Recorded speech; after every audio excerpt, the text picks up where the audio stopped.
Gold hub తాకట్టులో ఉన్న బంగారాన్ని విడిపించి కొనబడును. అదే రోజు ఆన్లైన్ ధరకు కొని డబ్బులు ఇవ్వబడును. తెలంగాణ మాజీ ముఖ్యమంత్రి బీఆర్ఎస్ పార్టీ అధినేత కల్వకుంట్ల చంద్రశేఖరరావు గారు భారతీయ జనతా పార్టీతో పొత్తు పెట్టుకోవడానికి సిద్ధమవుతున్నటువంటి సమాచారం వస్తోంది. సోషల్ మీడియాలో ఇప్పుడు చర్చాంశకంగా మారినటువంటి పరిస్థితి. చాలా మంది రాజకీయ విశ్లేషకులు ఇదే టాపిక్ పైన పూర్తి స్థాయిలో మాట్లాడుతున్నటువంటి సిచ్యువేషన్. ఎందుకంటే ఆంధ్రాలో ఎట్లయితే భారతీయ జనతా పార్టీతో అలయన్స్ పెట్టుకుని కూటమి ప్రభుత్వం ఎట్లయితే ఫామ్ అయిందో, తెలంగాణ రాష్ట్రంలో కూడా కాంగ్రెస్ పార్టీని ఖతం చేయడానికి, ముఖ్యమంత్రి రేవంత్ రెడ్డి పదవిని ఖతం చేయడానికి కేసీఆర్ అనేక మాస్టర్ ప్లాన్స్ పన్నుతున్నాడనేటటువంటి చర్చలు వినబడుతున్నాయి. అందుకే ఓవైపు కేటీ రామారావుని, మరోవైపు హరీష్ రావుని ఇద్దరిని కూడా ఢిల్లీకి పంపించి ప్రధానమంత్రి నరేంద్ర మోడీ అపాయింట్మెంట్ తీసుకోండి, లేకపోతే అమిత్ షా అపాయింట్మెంట్ తీసుకోండి, వాళ్ళతో మాట్లాడేటటువంటి ప్రయత్నం చేయండి, మరోవైపు చెల్లెని బయటికి తీసుకురావడానికి లాబింగ్ ఏర్పాటు చేసేటటువంటి ప్రయత్నం చేయండి, అవసరం అనుకుంటే ఎన్ని కోట్లైనా సరే కవిత బయటికి రావాల్సినటువంటి అవసరం ఉంటుంది. మనకు చాలా ఇన్ఫ్లుయెన్స్ ఉంది.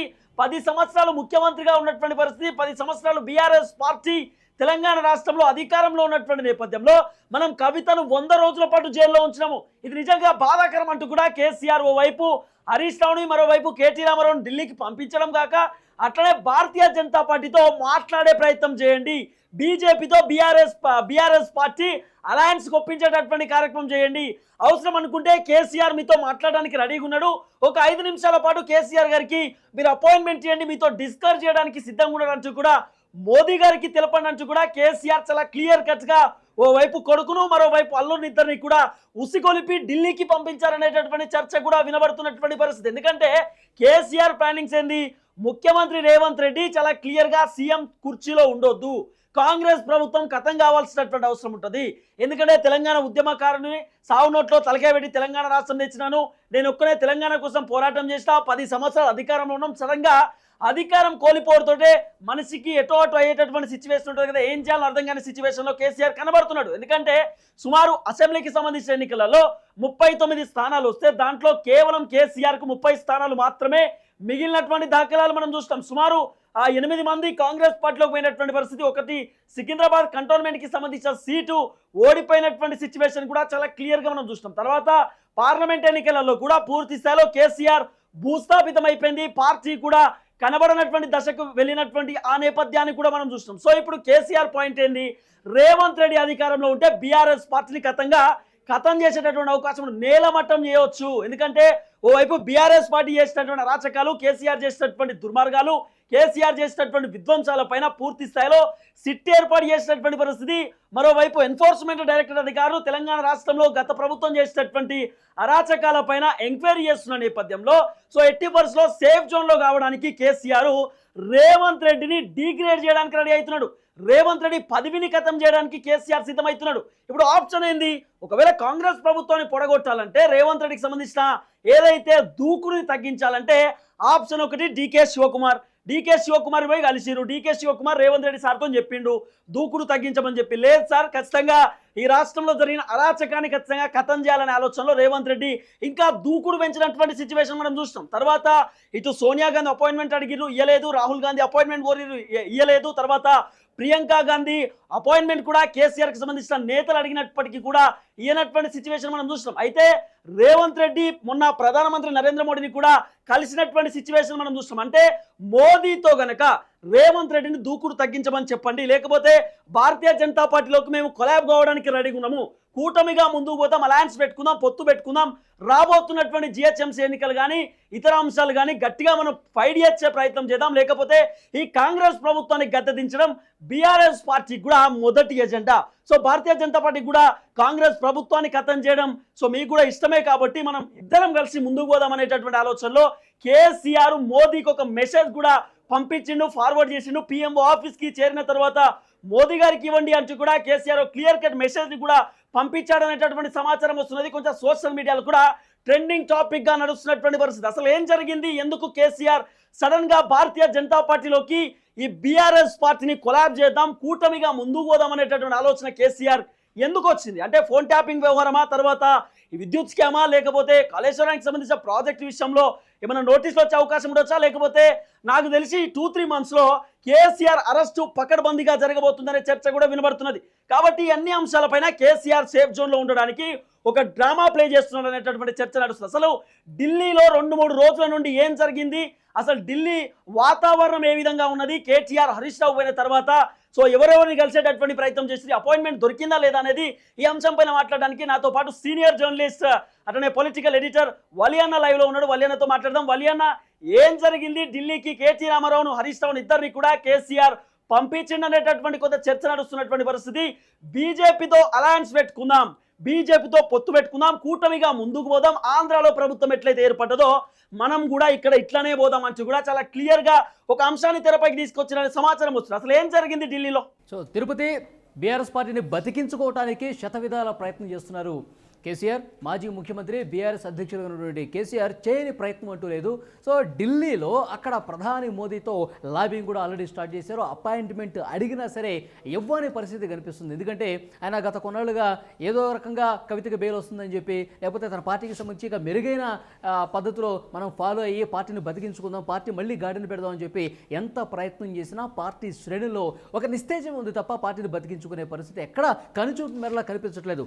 ఒకవైపు కేసులు చుట్టూ ఉన్నాయి, మరోవైపు కవితకి ఏ కోర్టులో వేసిన బెయిల్ పిటిషన్ వేసినా సరే అది రాని పరిస్థితి కనిపిస్తుంది.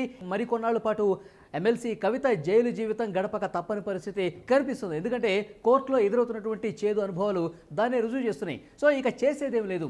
ఇక ప్రధాని మోదీతో లాబింగ్ చేసుకోవడం, ప్రధాని మోదీతో భారతీయ జనతా పార్టీతో మనం కలిసి ముందుకు పోకపోతే మనకి తెలంగాణలో భవిష్యత్తు లేదు, ముఖ్యంగా మనకు కూడా భవిష్యత్తు లేదు, మనమందరం కూడా జైలుకు వెళ్ళక తప్పని పరిస్థితి ఏర్పడుతుంది. కాబట్టి ఏదో ఒకటి చేయాలి. ఇన్ని రోజులు ఆగారు. పార్లమెంట్లో కొంత మెరుగైన ఫలితాలు వస్తే కనుక, కొన్ని స్థానాలైనా 7-8 స్థానాలైనా వస్తే కనుక ఏదో ఒక రకంగా చక్రం తిప్పి భవిష్యత్తు మళ్ళీ బీఆర్ఎస్దే అని చెప్పుకొని ఏదో ఒక రకంగా రాబింగ్ చేసి జైల్లో ఉన్న వాళ్ళని బయటకు తెచ్చుకోవడం, సో ఇక్కడ కేసుల మీద పడకుండా ఏదైనా ప్రయత్నం చేయొచ్చని ఒక ఆలోచన కట్టారు. సో ప్రధాని మోదీతో కూడా గతంలో కూడా సో కేటీఆర్ హరీష్ రావు మాట్లాడిన పరిస్థితి కనిపిస్తుంది. పార్లమెంట్ ఫలితాల్లో మెరుగైన స్థానాలు మనం సాధిస్తాము, మీకు కేంద్రంలో మేము ఉపయోగపడతామని చెప్పి చెప్పుకుంటూ వచ్చారు. కానీ పార్లమెంట్ ఫలితాలు వచ్చాయి. ఫలితాల్లో గుండు సున్నా దక్కింది బీఆర్ఎస్ పార్టీకి. సో మొత్తంగా ఒక్క స్థానం కూడా రాని నేపథ్యంలో పూర్తిగా డల్ అయినటువంటి పరిస్థితుల్లో చాలామంది ఎమ్మెల్యేలు వెళ్ళిపోతున్నారు, మాజీ ఎమ్మెల్యేలు వెళ్ళిపోతున్నారు, బీఆర్ఎస్ పార్టీకి సంబంధించిన సీనియర్ నాయకులు కూడా వెళ్ళిపోతున్నటువంటి సిచ్యువేషన్ కనిపిస్తుంది. ఇక ప్రతిరోజు కూడా బీఆర్ఎస్ పార్టీ క్షీణించడం జరుగుతున్నటువంటి సిచ్యువేషన్ మనం చూస్తున్నాం. ఈ నేపథ్యంలో పార్టీని బతికించుకోవాలంటే ఏం చేయాలి? సో కవితని బయటికి తీసుకురావాలంటే ఏం చేయాలి? సో కోర్టుల్లో ఎదురవుతున్న పరిస్థితులను బట్టి మనం ఏ విధంగా మేనేజ్ చేయాలి? వీటన్నిటికి సంబంధించి పూర్తి స్థాయిలో ఆలోచన చేసి సో కేటీఆర్ని హరీష్ రావుని ఢిల్లీకి పంపించి చర్చలు జరుపుతున్నటువంటి పరిస్థితి కనిపిస్తుంది. కానీ కేంద్ర మంత్రుల స్థాయి వరకు కూడా చర్చలు వెళ్ళలేదని సమాచారం. ఎందుకంటే ఏ ఒక్కరు అపాయింట్మెంట్ అడిగినా సరే ఇప్పట్లో కుదరదు. దేని గురించి మాట్లాడాలి అంటే సో పార్టీకి సంబంధించి కేసీఆర్ గారు ఈ విధంగా మాట్లాడమన్నారని చెప్పి ఇలాంటి ప్రయత్నాలు చేసినా సరే ఇప్పుడు అపాయింట్మెంట్ ఇవ్వలేదు, ఇప్పుడు మాకు బిజీ షెడ్యూల్ ఉందని చెప్పి ప్రతి ఒక్కరు చెప్తున్నారు. కేంద్ర మంత్రుల స్థాయిలోనే ఇలాంటి చీత్కారం బీఆర్ఎస్ పార్టీ కనిపిస్తుంది, బీఆర్ఎస్ పార్టీ నాయకులకు కనిపిస్తుంది. కానీ అక్కడ ప్రధాని మోదీ కనీసం ఈ విషయం ఏది అపాయింట్మెంట్ విషయం ఆయన వరకు చేరలేదంటే పరిస్థితి ఎంత దయనీయంగా బీఆర్ఎస్ పార్టీ కనిపిస్తుంది. రైట్, ఒక విషయం చెప్పండి వాళ్ళన్న, కేసీఆర్ కు అపాయింట్మెంట్ దొరకట్లేదు కాబట్టి కేసీఆర్ ఒక లేఖ రాసి ఇది మోదీకి చేరే వరకు దయచేసి మీరు పంపించే ప్రయత్నం చేయండి అంటూ కూడా ఇటు కేటీ రామారావు తోటి హరీష్ రావు తోటి ఒక లేఖ పంపించేటటువంటి ప్రయత్నం చేసిండు అనే సోషల్ మీడియాలో ఒక చర్చ నడుస్తున్నా. చాలా మంది రాజకీయ విశ్లేషకులు మిగతా ఛానల్స్ మాట్లాడుతున్నటువంటి పరిస్థితి నిజమేనా? నిజంగా లేఖ పంపించేటటువంటి ప్రయత్నం చేసిండా?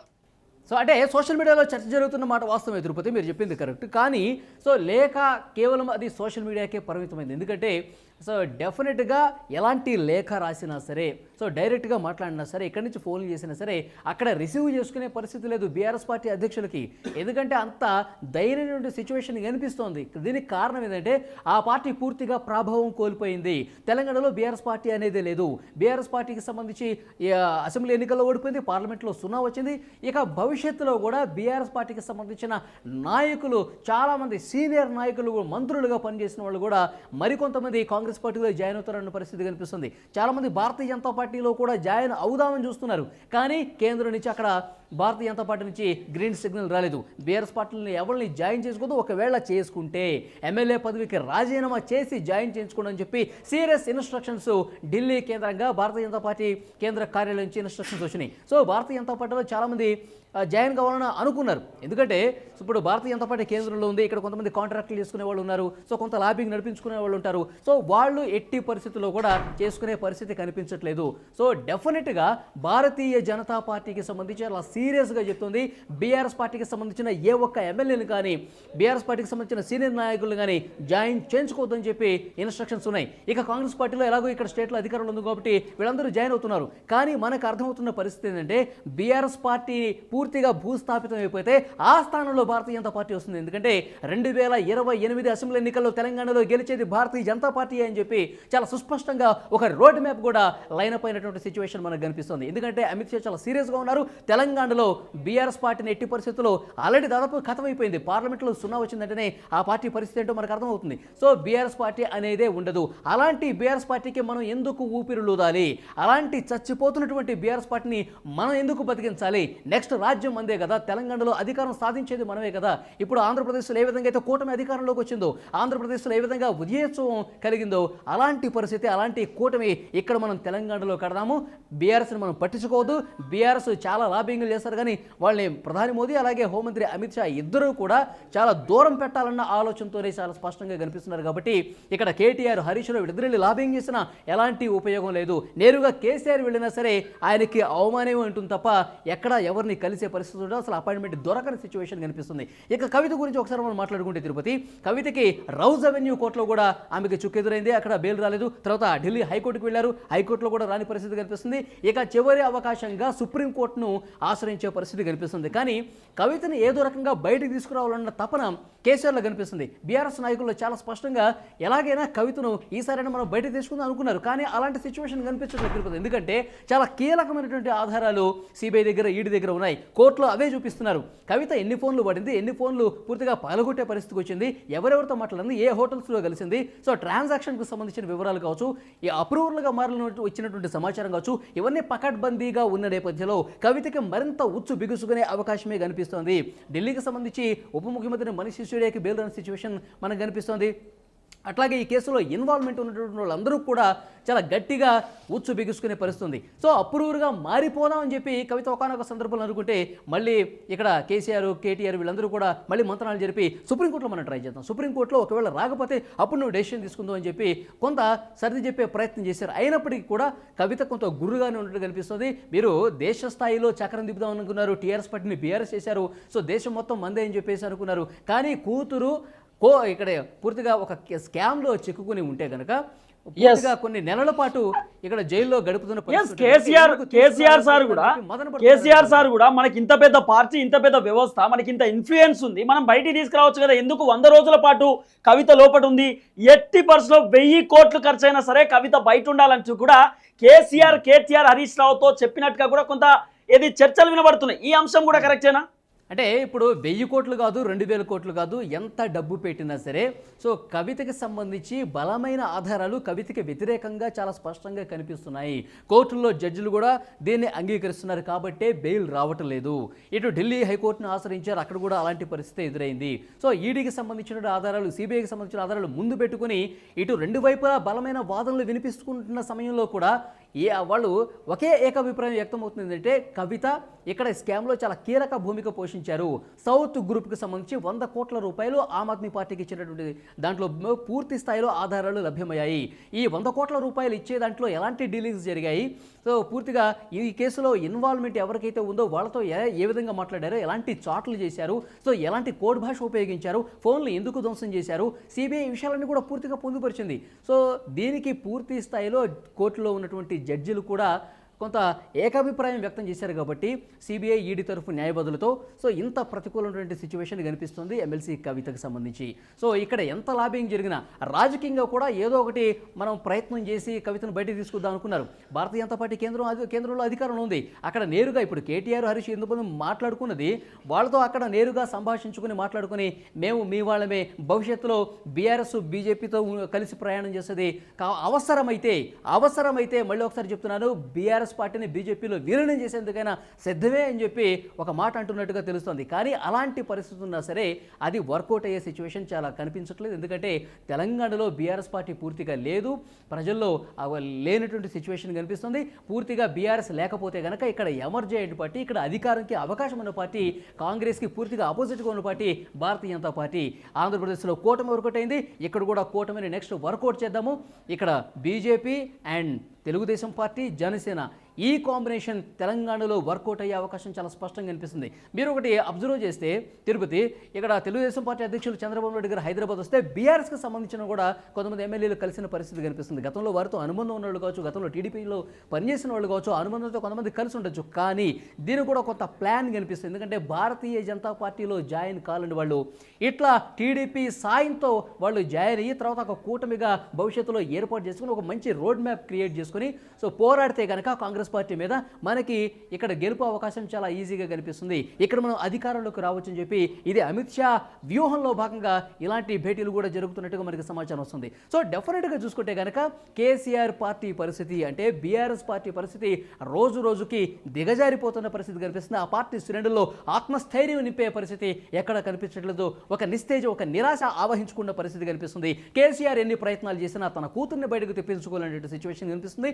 ఎందుకంటే ఆధారాలు చాలా కీలకంగా వ్యతిరేకంగా ఉన్నాయి. మరోవైపు పార్టీగా రాజకీయంగా కూడా పూర్తి స్థాయిలో చాలా డీలా పడిపోయినటువంటి సిచ్యువేషన్ కనిపిస్తుంది. కాబట్టి రాజకీయంగా తాము ఎదగాలని చెప్పి భారతీయ జనతా పార్టీ కోరుకుంటుంది. కాబట్టి ఇక కేసీఆర్కి అన్ని తలుపులు మూసుకుపోయాయి, కేసీఆర్కి ఇక బయటపడే పరిస్థితి లేదు.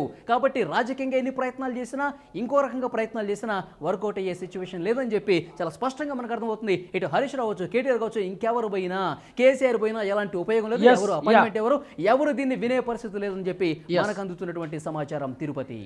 Yes, thank you so much వలన. సో ఇది వలనకి సంబంధించిన క్లియర్ కట్ అనాలిసిస్. మొత్తానికి తెలంగాణ మాజీ ముఖ్యమంత్రి కేసీఆర్ ఎలాంటి ప్రయత్నాలు చేసినా కూడా భారతీయ జనతా పార్టీ దగ్గరికి రానిచ్చేటటువంటి పరిస్థితి లేదు. నో ఎంట్రీ అంటూ మరోవైపు బీజేపీకి సంబంధించినటువంటి నేతలు బోర్డులు పెడుతున్నటువంటి పరిస్థితి. అసలు కేంద్రంలో ఢిల్లీలో 1% కూడా కేసీఆర్కి సంబంధించినటువంటి వాళ్ళ కొడుకు కానివ్వండి, వాళ్ళ అల్లుడు కానివ్వండి, అసలు ఎంట్రీయే లేకుండా అయినటువంటి సిచ్యువేషన్. అంటే ఎంత అవమాన పడుతున్నారో కేటీఆర్, హరీష్ రావు, కేసీఆర్కి ఇంకా అర్థం కావట్లేదు అంటూ కూడా బీఆర్ఎస్ పార్టీకి సంబంధించిన నేతలు చాలా క్లియర్గా మాట్లాడేటటువంటి ప్రయత్నం చేస్తున్నారు. కేసీఆర్ ఎన్ని లాబింగ్లు ఏర్పాటు చేసినా కూడా అది వర్కౌట్ అయ్యేటటువంటి సిచ్యువేషన్ లేదంటూ కూడా ఒక చర్చ నడుస్తున్నటువంటి పరిస్థితి.